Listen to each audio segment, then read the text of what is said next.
Hello, hello, hello, hello, and welcome to Gaming Takes Ages. I am Teal.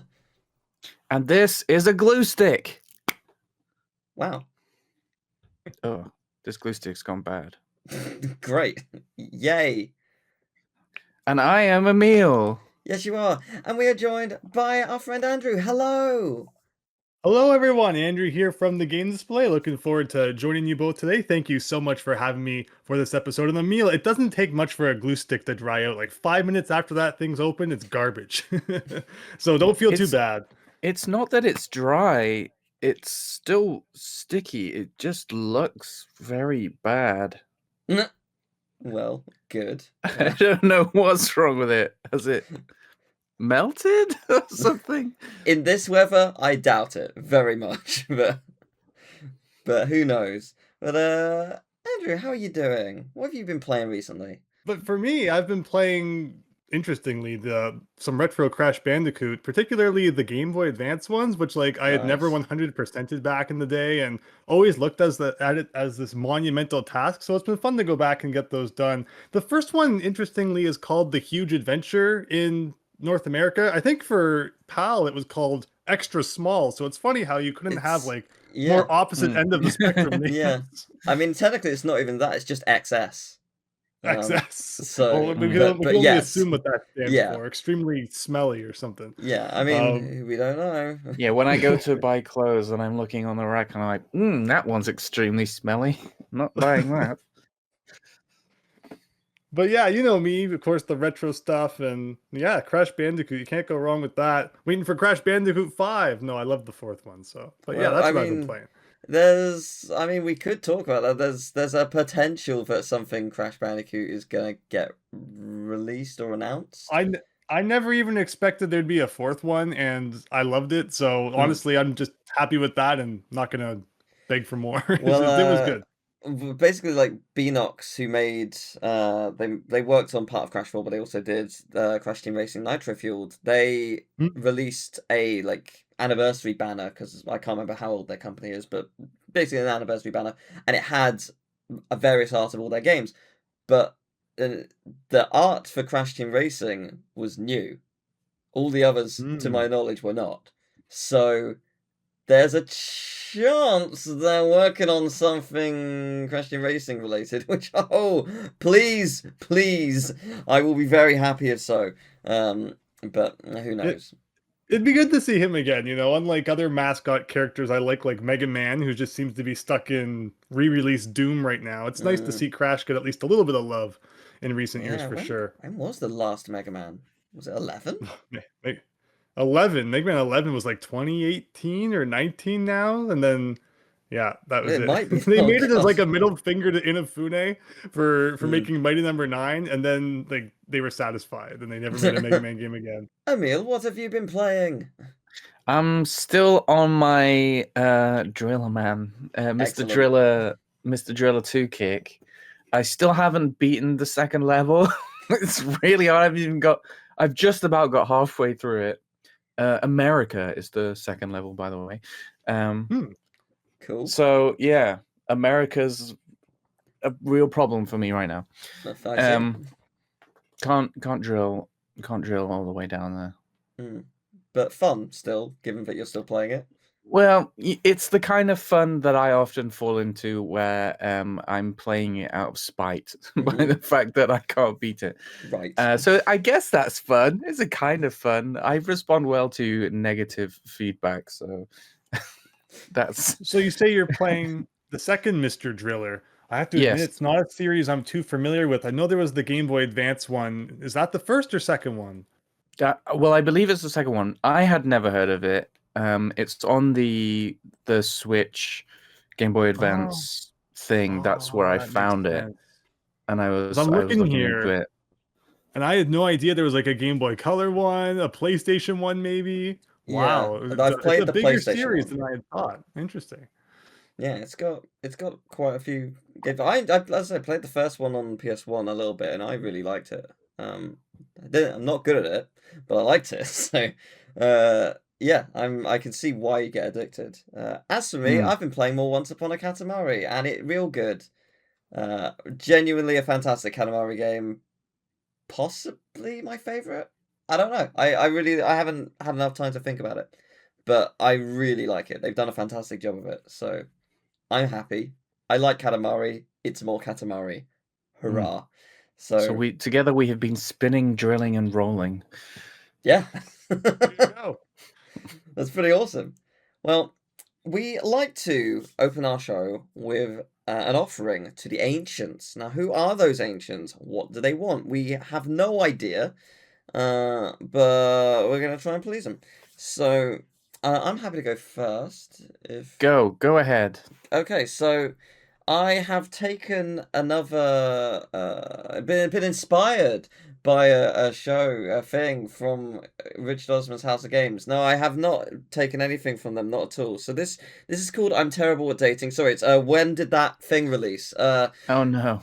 So I'm basically, it's pretty self-explanatory. I'm going to tell you when a thing that occurred in gaming history, and you need to tell me the year.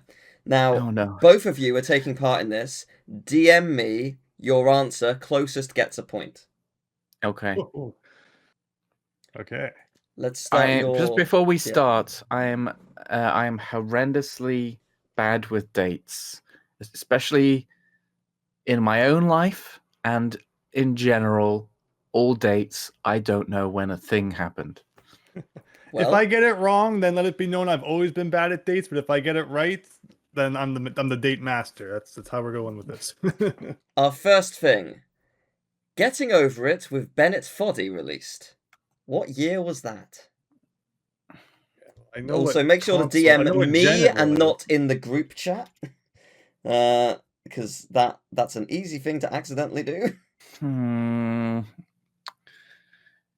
Oh boy, especially recent years, they really mush together, don't they? Okay. I'm gonna say that because that's the gen I know it from, but I've never thought about like what year it came out of.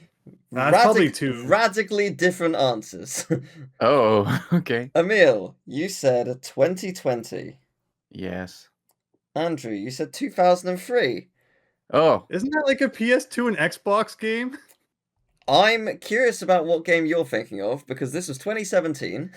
More specifically, October 6th. Oh boy. This is that game where you have to climb and you're that dude in a pot and he's got a hammer and you have to keep swinging it around and Jonathan climbing up. Blow. Sure.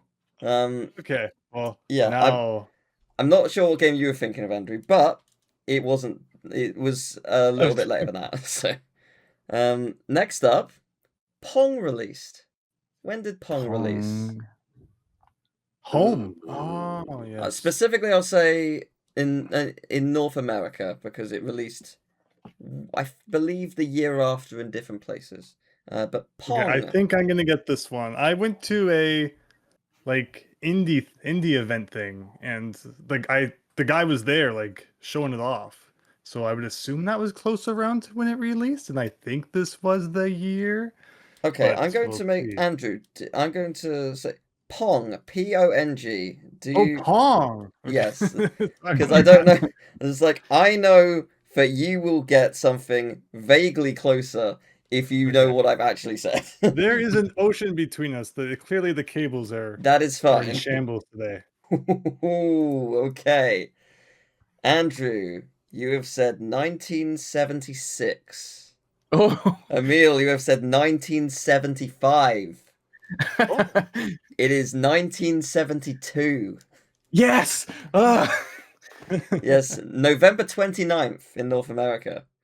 All right. Microsoft launched the Xbox. Specifically the first one. Okay. And I will say its first release date, which was North America. I have a good idea of when this was, I think. But not exact. Yeah, I've realized from playing Game Dull, or Gemedal as we call it, that remembering dates when things came out is not my strong suit. Emil, you said 2003. Andrew, you said 2002. Oh, I bet it's 2002. It's 2001. Oh wow, that's Yeah, it I launched. didn't, for some reason in my head I was thinking a year after the GameCube, so I didn't. But that's No, crazy. it was November 15th in North America, 2002 for the rest of the world. When was Naughty Dog founded? You've been playing Crash. Yes, You're familiar with their work. I'm familiar with their work. Yes, but the question is, did they do anything before Crash? I've never really thought about it. I do know the answer to that question. I don't know the answer to this question. It's funny because I was just watching about how, like, originally, you know, I think it was Universal didn't want to give them credit for the game at like E3 and everything, and they were like outside at the front, like handing out flyers, trying to get everyone to know that they worked on Crash. And I just watched the thing about that, but like that, you would think that they probably existed before it. I'm gonna say this date. We'll go with it. Okay, Andrew, you said 1994. Emil, you said 1989. Oof, that's way earlier. Yeah. And it was 1984. Oh, good job. Yes, I had, because I know before Crash they made 2 games, Rings of Power and Ski Crazed, which are both levels. Well, those are the 2 that I know of. They are both levels in Crash 3. It's reference to old games that they made. So their first game was Math Jam for the Apple II in 1986. They were founded a little bit before then. So, yeah. When was Sonic's first appearance? Oh, I do know what Sonic's first appearance is. But I have no idea when. I of course have to go with the first thing I know him from. But I'm not sure if he ever would have been in something before that. Like, huh. Well. Ugh, it's hard. Ooh, so Andrew, you've said 1991. Emil, you said 1990. Yes. So Sonic the Hedgehog released in 1991, but Sonic showed up in an arcade game called Rad Mobile a couple months prior to that, on a billboard, I believe. I think he's a dangling thing in a cart. You know, when Yeah, you put a thing around the mirror. I think it's both. Still 1991. Really? So it's like not even like a character. Damn it. Yeah. Because it's funny, because I thought it almost sounded like we could bring that full circle for a minute, where Banjo was like in Diddy Kong Racing before he had his own game, sort of thing. Yeah. So if you get it bang on, you get 2 points. So congratulations, Andrew. You get 2. Wait, so I got it? You got it, 91. Yeah. Oh, it wasn't? Okay, here I thought that you were trying to say like the No, still 91. Yeah, no, it's a little trick. When did QWOP release? You know QWOP, that game where you're on a 100-meter track and you gotta all the jangly bits. You gotta get across. Interesting. Emil, you said 2012. Andrew, you said 2016. It was 2008. Wow, that early. Okay. Yeah, it's quite a while back. Oh, when we're talking like PS3 indie days, I guess. Yeah, I mean, I guess it would have been more PC because it was. This was a Flash game, wasn't it? Yeah, I think so. Okay, that makes sense. So, when was Dungeons and Dragons first published? I'm thinking in terms of like how far back I can remember Dungeons and Dragons video games, and then assuming it has to be at least a few years before that. Ooh, Andrew, you said 1979. I was gonna do that. Emil, you said 1981. It was 1974. Oh wow! It was really early. Thinking there's like Odyssey 2, like you know, Atari, so many old. But they call it like Advanced Dungeons and Dragons. I don't know the difference between Dungeons and Dragons and Advanced Dungeons and Dragons. I assume it's probably all the same thing, kind of. But well, we learned from our Baldur's Gate episode that they do change up the rule set of Dungeons and Dragons like every now and then. When was the first ever microtransaction? At least that I can find. I believe this is the first. Right, so I'm going to answer this based on how good I think you are at researching. Well, yes, and if you think that I'm actually half decent at my job, let's peruse at my Disney and Barbie videos. And Looney Tunes. We'll see if you think I'm any good. Is that your actual answer? That's my answer. Do you want a point? So, Andrew, you've said 2001. Emil, you've said 1762. Yes, that's how good I think you are at research, sir. 1982. Wow, okay. It's an arcade game called Lost Tomb. So at specific points in the game, you can purchase additional whips by inserting a coin to make it easier for you. It's not like a game over or anything. You can just make life a little easier. It is technically a microtransaction. Wow, very cool. That is what I believe to be the first. There may be one which is a little earlier. 1762. No, but that's Andrew's point. Congratulations. Roll up, play this cup game. If you give me a penny, I'll use a transparent cup. I mean, that probably did happen. And they were accused of being a witch and they were killed. So, when was the video game crash? Oh. Got mine in quick. You were very quick. You were very, very quick. Fair enough. Impressive. The first one or the second one? Okay. The one really caused by E.T. and a multitude of other things. Yeah, that's what I'm going off as E.T. And I don't even know what year the movie came out. So, well, I could try and... How old is Drew Barrymore? Emil, you said 1988. Andrew, you said 1983. It is 1983. Final question. Technically, when was the first video game created? This is an actual game, an actual video game. It's not a board game. It is a machine, but it was technically created on this time at this time. You know, you got to worry about a question when it starts with technically.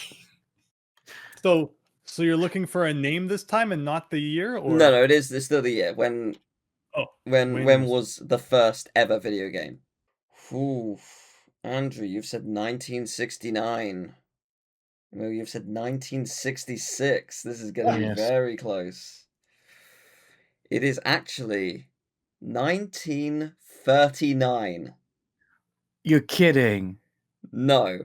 So, at the 1939 New York World's Fair, Edward U. Condon showcased a machine, the Nimatron, that played Nim. So Nim is a mathematical combinational game where two players take turns removing or nimming objects from a distinct heaps or piles. So in this case, it's matchsticks. You remove one. The person who removes, you have to avoid being the one to take out the last object. So from May 11th to October 27th in 1940, only a few people were able to beat the machine in that 6-month period. And if they did, they were presented with a coin that said Nim Champ. But it was against an actual AI on a machine. It is a video game in 1939. Whoa. Very cool. That is the first ever video game. And with that, Emil, congratulations, you have 5. Andrew, you have 7. Helped by getting... To be fair, you got 2 bang on, so I gave you 2 extra, so you got the same amount correct. Fair enough, then. There you go. Emil, you were more correct in your correctness. Emil, if you had decided to not go with an insane answer for the microtransaction thing, you actually might have tied. But that's on you. So congratulations. We all had fun. We're all winners. Yeah, that was good. And Teal, round of applause for assembling the questions. Yeah, thank you for thinking I'm a terrible researcher. I appreciate you. They're always disappointed with us, and I figured we're not trying hard enough. So I tried a bit harder today, and something awesome. I'm going to offer them something awesome. Are you ready for it? Okay, wait for it. You're going to love this. It's my best offering yet. It's my best offering. It's my best offering yet. The What drum solo? was that? No, I'm offering them my best offering yet. Ah, I see. And that's what they want. You They believe want, that? You yeah, believe that's they what the... want my best offering, and I'm offering my best offering. No, the ancients would not allow it. No, was not good No, enough. it was my best offering yet. Apparently not. Well, you didn't seem that impressed with it either, which I'm disappointed with because it's my best offering yet. It's a shame. It is a Sorry. shame. Almost exactly 25 years ago, on November 20th, 2000, Banjo-Tooie released on the Nintendo 64 in North America. The weird thing about this is Rare is a famously British team, and yet it released in Europe 6 months later, which I find bizarre. I guess Very much. contract-related reasons. I guess so. As a sequel to Banjo-Kazooie, Rare was already riding a high of successful game after successful game, and whilst Tooie was successful, some people didn't like it nearly as much as its predecessor. The worlds are much bigger, elements of each world are interconnected and with another, and a bunch of things feel way harder than the original game. That said, it is very much a solid 3D platformer. I personally think because of its enormous size, it does overstay its welcome at times, but it is a super fun game. 90% by critics on Metacritic and 8.8 by players, so it did very well. Andrew, I presume you've played this game at least once. Oh my gosh, I got it for Christmas. It was a great Christmas, and played through it then.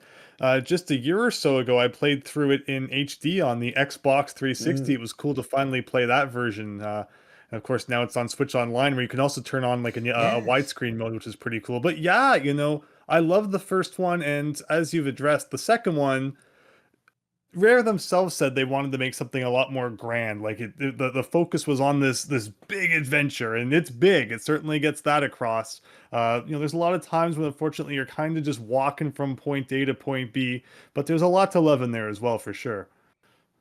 Yeah, I mean, like in terms of like the worlds, I guess it's the same amount as Banjo-Kazooie, but yeah, the worlds are just a good 3 or 4 times bigger. They're Right. just so expansive. It's genuinely very impressive that the N64 was able to play it just because of how Mhm. much is there. And like I haven't played the original N64 version, so I can't really speak for it. But like, was there like huge draw distance issues, or could you just see it all, or at least all it was in front of you? Like, Yeah, I've never thought too much about about that aspect of it. It's always looked fine to me and always mm, played great. N64 is always going to have not the best draw distance you've ever seen, but Banjo-Kazooie always ran fine. There was a couple of times when there could be a little bit of lag or something, but generally the experience was very good.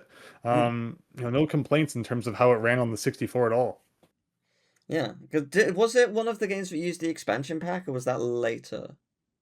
Yeah, the expansion pack, you're looking at like Donkey Kong 64, Mm. Perfect Dark for some of the modes. Banjo-Tooie, surprisingly, no. I Oh, don't okay. believe it has anything to do with the expansion pack. Okay, cool. Because yeah, like again, if it used the expansion pack, fair enough. The fact that it didn't is incredible. Like, It's like, what, like 8 extra megabytes of RAM. uh, Funny yeah. stuff back then. I mean, like, yeah, the N64 did do a lot with what it had. Like, obviously, it wasn't weak by any means, but like, certainly when the PlayStation came along, and then by extension the Dreamcast, they just had so much more power. So it is amazing what they were able to like squeeze out by the end. But I suppose like that's the same with any console generation, and certainly by the people who made the console, they just know exactly how to utilize it and get as much out of it as possible, which is always a joy. I mean, look at the Switch and certain games on there. Like I don't get me wrong, I love the Switch, but I don't know what Monolith Soft do, but Xenoblade Chronicles, those games have so much, and I have no idea how. Because yeah, there's just like You know, it's bigger than like Breath of the Wild, and has much more graphical fidelity and whatnot. And it's just like, yep, nothing, no lag, no, just seamless playing. Like I just don't know how they manage that. No, there's a real art to, compressing a game, downsizing it to fit on smaller hardware, and it really is phenomenal to see what people can do, and you have to appreciate it a lot. Yeah, Banjo-Tooie, again, there's so much going on in that game that you do have to wonder sometimes how they got it all on a 64 cartridge, but no, it's excellent for sure. Yeah, but the game has like it's controversial moments because if you're not a fan of GoldenEye, there are sections where you wield Kazooie as a gun, and it plays like GoldenEye. If you're not great at that kind of gameplay, if you weren't a fan of it, whatever, the fact that it does force it upon you at points, not ideal. Certainly if you're going for 100%, I believe it is utilized throughout the final boss as well. So even though you may not have to like go through with it throughout the main game, you definitely have to at the end, which is not the best if you're not into it. But it is still just really fun. Like, it's a genuinely great 3D platformer. There's a lot to love, and it is so ambitious the way that the worlds do genuinely interconnect. Like you have to do something Hmm. in one world, and it will affect something in a different world. That is genuinely so impressive for the time.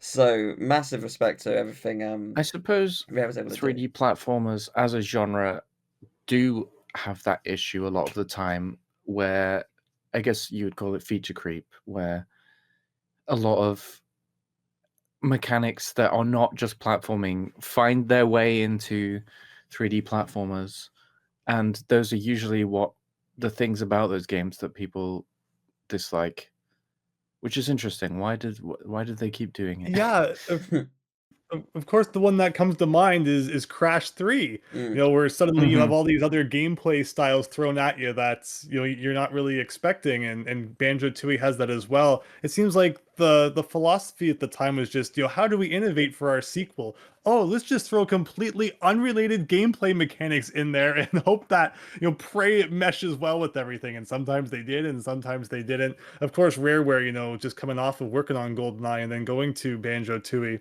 it made sense in a sense, and GoldenEye was so popular that I guess they figured, Perfect Dark and all that. It made yeah. sense at the time, and you either love it or you don't. But I think it fits in still pretty well. Yeah, yeah, for sure. And what's nice is they do have references to their other games throughout the game through like posters and Hmm. like and whatnot, which is really really cool.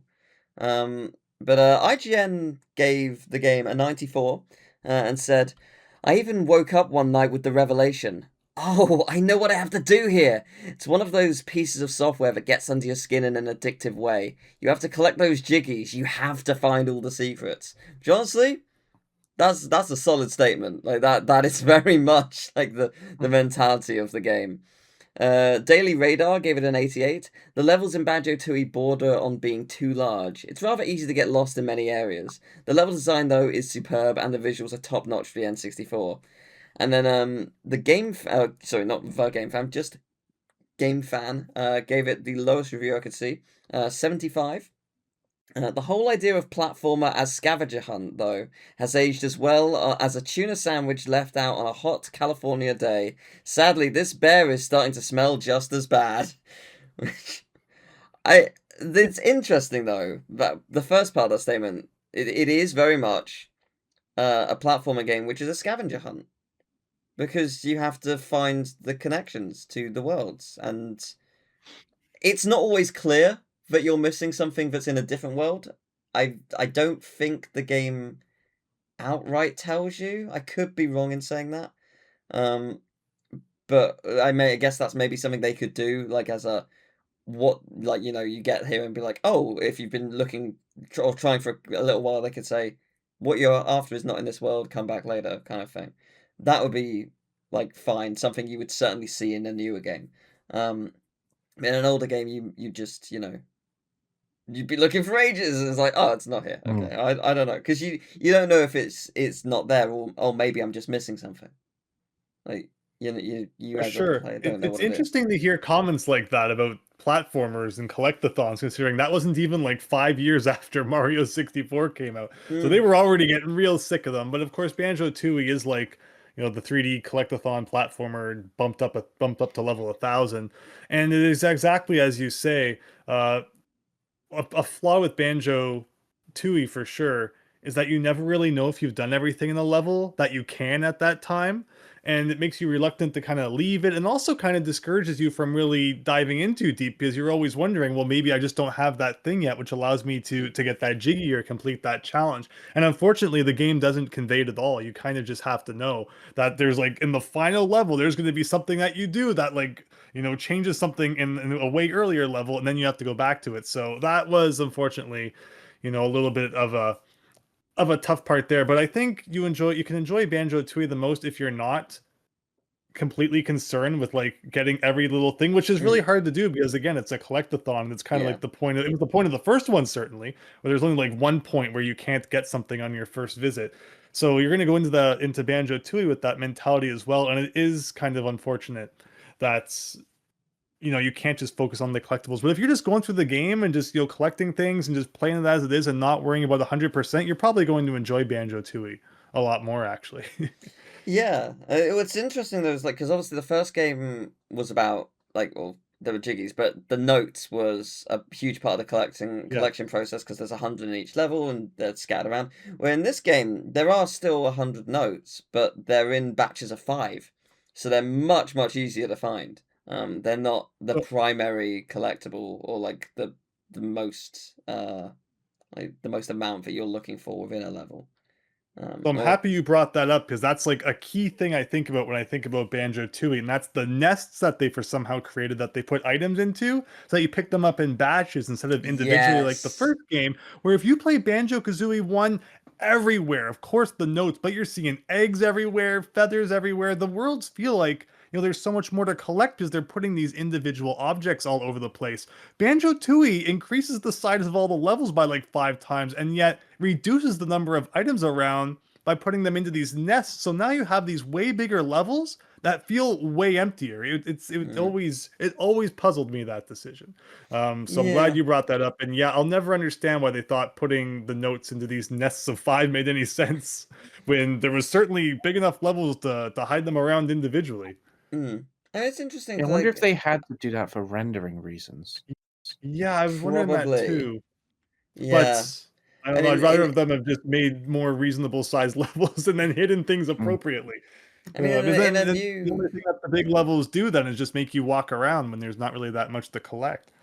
I mean, like, in a new 3D platformer, you would see, like, by that I mean a game released, like, around now, you would see there be just more stuff within the level. Not even, like, as a collectible, but, like, just generally, like, oh, there's this flourish here, and then there's this thing here that's just, like, just atmospheric thing that just pads out the level without forcing you to collect anything, or like maybe there would be coins, like that's a currency or something. Like that's kind of how they do that now, I guess, to make the level feel more grand and full. Um, but yeah, I mean, it's just yeah, you're probably right. It's probably more just a hardware limitation because it's already so big.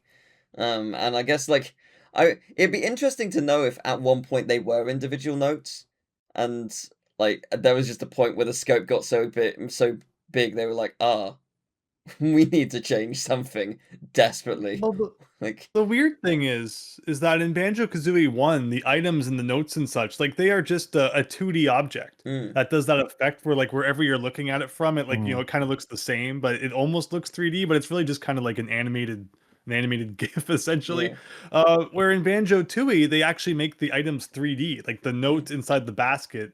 It looks very 3D anyway, so you figured that it wouldn't have taken much rendering power mm, to just put those 2D notes from the first one around again, or the items, but oh well. mm, I didn't make the game, so I don't know what's going on behind the scenes. Yeah, I suppose back then they were really pushing games as far as they could.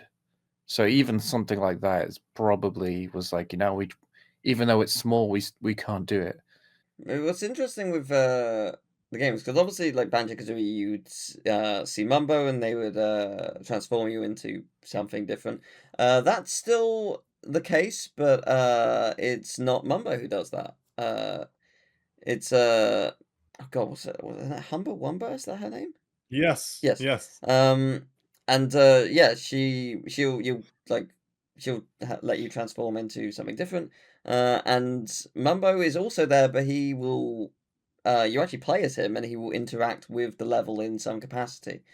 Um, I think like probably the most interesting or risque bit is in Pterodactyl Land, where he enlarges things, including these platforms, and these platforms do make a penis and some splatter that comes out of it. So if you Excuse look me? from above, yep, if you look from above, it is very phallic, and the platforms connecting to it are drops.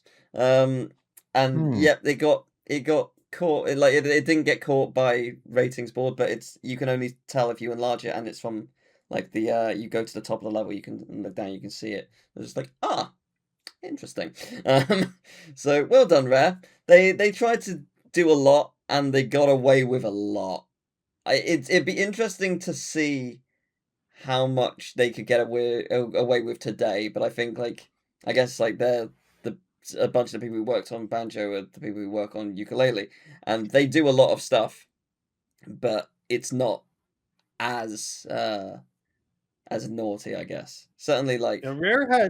Rare was they made incredible games, but they very clearly also had kind of dirty minds, to put it one way. Mm. And another way they had it, there's a short I have on my channel, which is a clip of a interview regarding Banjo-Tooie where it talks about in level 6, Grunty Industries. There's like this bathroom door that's closed, and if you stand in front of it, the guy inside's going on about how like there's no toilet paper and it's everywhere and everything. And yeah, so and they had a sense of humor. That's for sure. Yeah, I mean, I get it'd be interesting to know how much of that was just to see how much they could get away with. Try and push the ratings board, see what would be caught. Because a lot of it as well, depending on which ratings, I don't know how the rating board works. Is it one country doing it, or is it different in every country? Because if just one country did it, certain UK slang would completely go over the heads of America. So that could get in the game just on that basis alone. But I don't know exactly how that works, so I couldn't comment on it. But it's fun nevertheless. I appreciate what Rare does. But I do have a question for you regarding this game. So I'm going to list you 7 characters in Banjo-Tooie. 2 of them, however, are not in the game. So which ones are not in the game? I think Emil, you should answer first because Andrew will probably know. Yes, of course. So 7 characters: Blobelda, Mingella, Jam Jars, Ruff, Tootie, Soggy, King Jingling. 2 of those are not in the game. Jolly Minjello is not in the game. What is that? Oh dear. What was the first one? Blobelda. Blobelda. I couldn't really concentrate after you said Mingella, so I'm gonna have to go with Blobelda and Mingella. Do you not want me to tell you the rest of them again? Or No, I'm okay. sticking with those two. Okay, Andrew. All right. Well, he seems really convinced that Mingelda's not in there. And then of course there's Tootie. Tootie was Banjo's sister, and I don't think she's ever seen in the second one, which is kind of funny considering the central point she is in the first one. Mingelda. I will say it's Mingella, not Gelda. Mingella. Just Grunty has 2 sisters, and I know Blobelda's one of them. The second one's slipping my mind. But Mingella sounds familiar. You said Ruff? Who's Ruff? Yes, Ruff. I'll They're go they're an NPC. Okay, so you're confirming that they are in there. No, he might be lying. I could be lying. He does this. Ruff is not a very rare name. Shakespearean dog, maybe. It would be like I'm sure I didn't put Chris P. Bacon on the list. See that's a rare style name. So I'll say Ruff and Tootie. Why not? Bang on. All right. There is one called Mingella. Yes, Grunty's sister. Dear. Okay. Again, how much got away with. So I don't know what that is. So that's Yeah, either I'm just British really flag. oblivious, or it's not a thing over here. Yeah, I guess it's not an American Canadian thing. Yeah. Look it up in your own time, I guess. Well, maybe Right now maybe there's clips don't. of Maybe you don't. saying whatever this thing is like 40 It's, times on your podcast. Thanks a lot. Of course, genitals. there's also Bonk's Adventure. Is that like banned over there? No, Yeah, bonk bonk is is not that. yeah, bonk is I fine. mean, it does mean that, but bonk is also like a bonk on the head. Like it has multiple meanings. Minge Funny doesn't. stuff. To my knowledge. I don't think so. So there you go. Yeah, fun. But finally, we end the show with interaction from viewers. We have got an email, gamingtakestage@gmail.com, and we also have a comment section. Please do email in or leave comments with gaming stories and questions and stuff, and we will answer them. So, if you had to live in the world of a game, what world would it be? Like, you can pick a game which is just our world. Like, you could be like, Microsoft Flight Simulator, done. But Yeah, but that one had that massive chasm in it, didn't it? Do you remember that?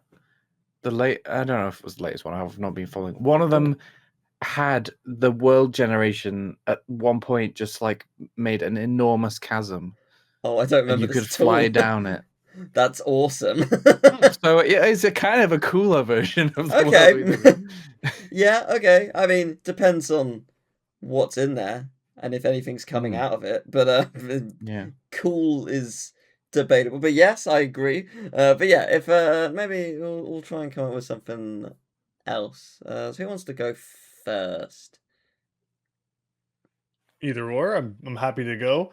So I don't think this counts as like just our world, but because it's a little bit different. But Mega Man Battle Network, it reminds me of a time when we were so much more optimistic of like the future of technology, when the viruses were the least of our were the most of our worries, and not like the ever creeping privacy invasion and all that. It has a very optimistic look of the future in technology, with the caveat of obviously there being online related issues as time goes on. But I really like Mega Man Battle Network, the idea that everyone has this electronic companion with you and you can go on the internet and do all sorts of funny stuff. So I don't think that counts as just like copy paste of our world.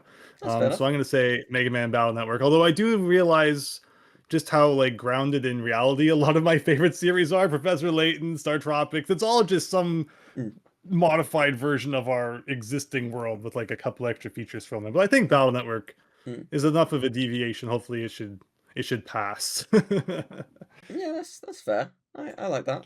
Emil? Well, I don't know. I had a hard time thinking about this. I'm pretty happy living where I live.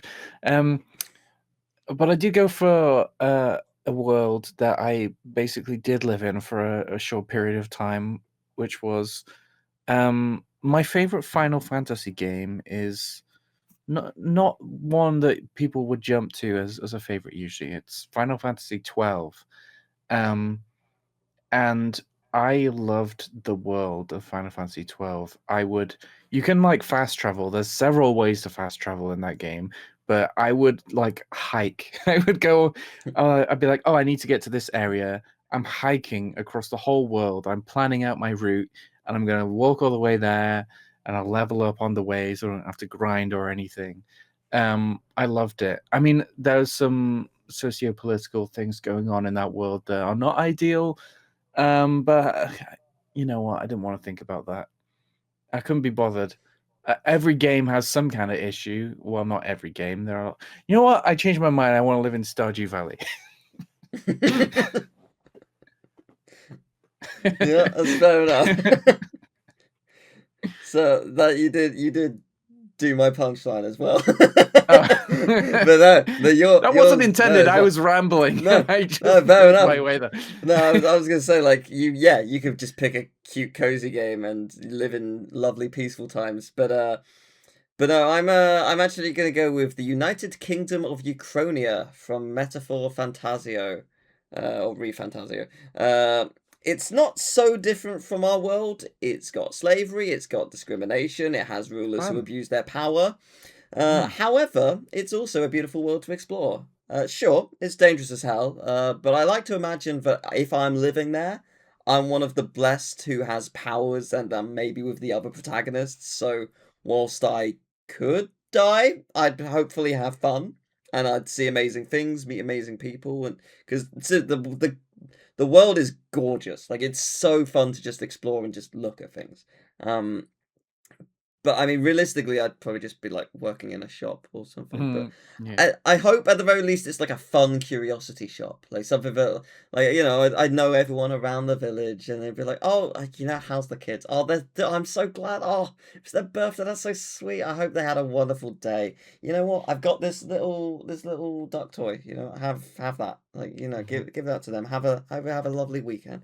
Just a charming little village. And I run a shop. Or I'm defeating bad guys. Whichever one. That sounds great. So that's it. Metaphor's great. Yay. But thank you very much for listening. Hope you've enjoyed this. Andrew, where can people find you? Yes, on YouTube, that's the game display. I upload daily shorts and all sorts of other stuff, streams on occasion. So thanks for having me today. And yeah, this has been great. Thank you. It's been wonderful to have you join us. Next week, Bugs and Taz Time Busters. Oh, yes. Love that. And the week after that, we'll see. We'll see. Intriguing. We'll see indeed. Intriguing. Yes. Intriguing. Intriguing. Minjella.